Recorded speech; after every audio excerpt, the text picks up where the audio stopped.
На кој Бог му служиш? Павле им проповеда на атињаните за живиот Бог. Во Дела на апостолите, 17 глава, од 24 до 31 стих, Павле вели вака: Бог кој го создаде светот и се што е во него, како Господар на небото и на земјата, не живее во ракотворни храмови, ниту прима служба од човечки раце, како да има потреба од нешто, бидејќи тој самиот им дава на сите жив, здив и се.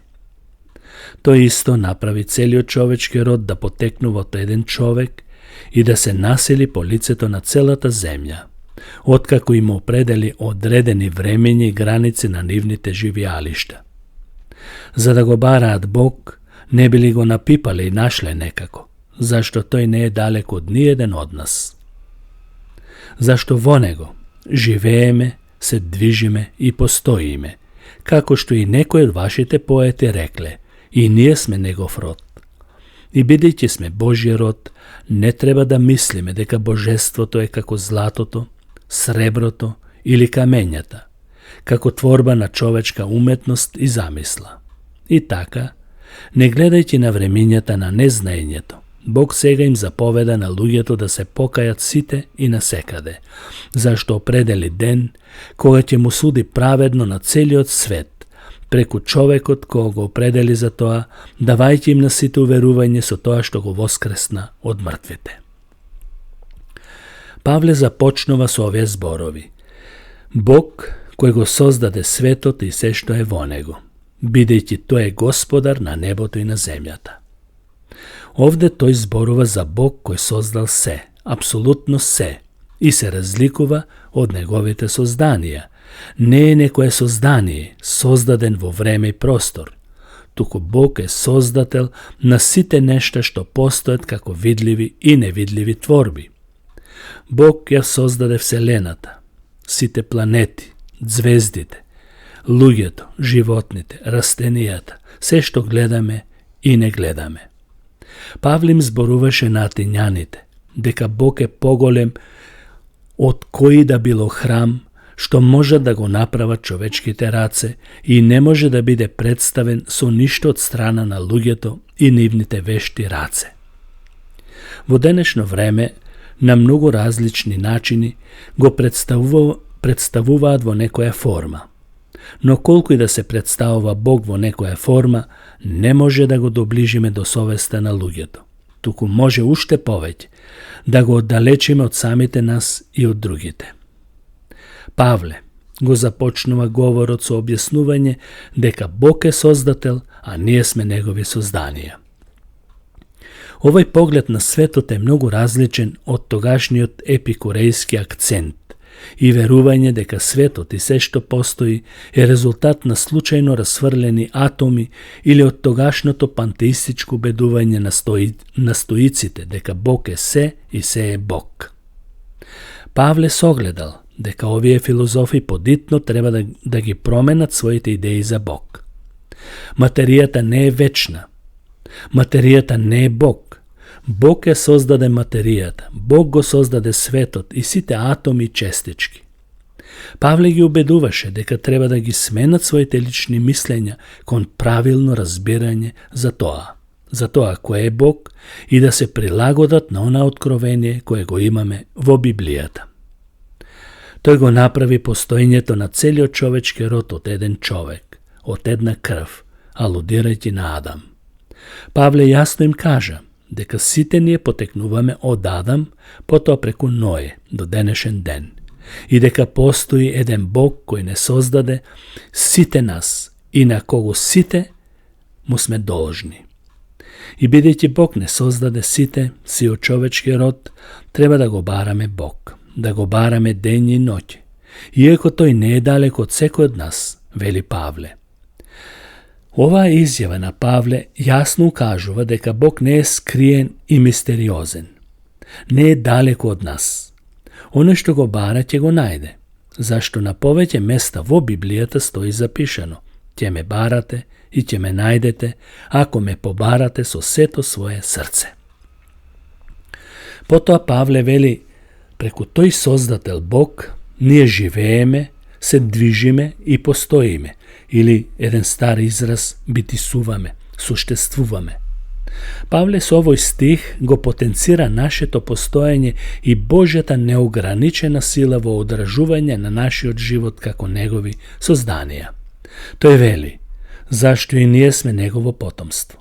Овие два стиха, што ги употреби Павле при сведочењето, потекнуваат од старогрчките поети и му се припишуваат на Епименит, критјанецот, 600 години пред нашата ера. Павле на ист начин тоа го цитира и во посланието на Тит. Павле не ги цитира овие луѓе затоа што биле пророци или затоа што целото нивно учење било од Бог, далеко од тоа. Тој ги цитира затоа што овие конкретни зборови ја одразувале библиската вистина и со нивна употреба можел да изгради мост до својата паганска незнабожечка публика. И бидејќи сме Божи потомци, вели Павле, не треба да мислиме дека божеството или божествената природа наликува на злато, сребро или камен. Павле им ја кажа одговорноста кон Бог, како Божи потомци или како Божи род. Штом сме Божи потомци, ние сме одговорни да имаме правилни идеи и гледишта за Бог. Подитно треба да биде отфрлена погрешната идеја дека златото или среброто или каменот би можеле да го представуваат Бог во некоја форма обликувана според човечката замисла.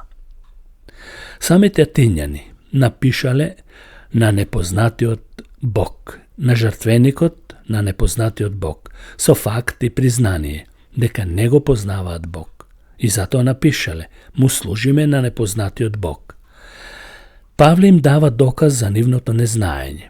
И затоа што не го познаваат, тој се потруди да им предучи дека се одговорни за незнаењето и дека се виновни пред Бог за нивните гревови. Нито еден човек ќе нема изговор дека не слушнал, не знаел или системот во општеството така налагал, па да има некое оправдание дека Бог ќе го спаси врз основа на некоја негова посебна милост надвор од крстот на Исус, надвор од покаяние, надвор од вера. Павле им вели на атињаните што треба да направат и како да се спасат од Божјиот суд. Тој им вели, сега редом им заповеда на сите луѓе насекаде да се покајат, бидејќи одреди ден во кој ќе му суди на светот праведно преку човекот што го одреди за тоа. Бог им даде уверување на сите со тоа што го воскресна од мртвите. Исус. Павле тука мисли буквално изборува за Исус Христос. Сега им заповеда на сите луѓе насекаде да се покајат. Тоа е целта на Божјото откровение. Бог сака да им ги прости гревовите на сите луѓе, но сите ако се покајат од гревовите, што ги прават во своето незнаење. Павле во Атина не проповедаше меко и разводнето евангелие, како што мнози направат во денешно време, за да не ги навредат или да не бидат каменувани и отфрлени. Павле не зборуваше како што ги србат ушите. Што ќе му ползуваше на Павле, ако им кажеше, атињани, вие добро правите што му се поклонувате на непознатиот Бог. Тоа е во ред и му жртвувате. Продолжете така и се ќе биде во ред. Не. Од тоа ќе немаше никаква полза, ако тој непознат Бог не го презентираше правилно и кој е тој и што стана познат и што стана познат на човечкиот род. Напротив, Павле смело се соочи со атињаните и им ја кажа вистината дека доколку не поверуваат во Исус Христос кој воскресна од мртвите, ги чека Божи суд. Понатаму вели тој ќе му суди на светот праведно преку човекот што го одреди за тоа. Павле за прв пат во својата порака до атињаните отворено им кажа за Исус. Неговото прво спомнување на Исус го представи Исус како праведен судија. Исус е навистина таков и таков ќе биде за сите оние кои ќе го одбијат. Со оваа порака Павле го истакна воскресението на Исус. Исус не е само обичен човек, туку е Бог во тело. Тој е победник над смртта, Павле го виде Исус жив и како жив му се објави кога патуваше за Дамаск. Павле не можеше оваа објава да ја сокрие и да зборува нешто слично на пантеистите, стоиците или епикурејците. Дека се е Бог, Бог е се, дека Бог го создал светот, но тој потоа се оддалечил од тој свет и веќе нема грижа за него.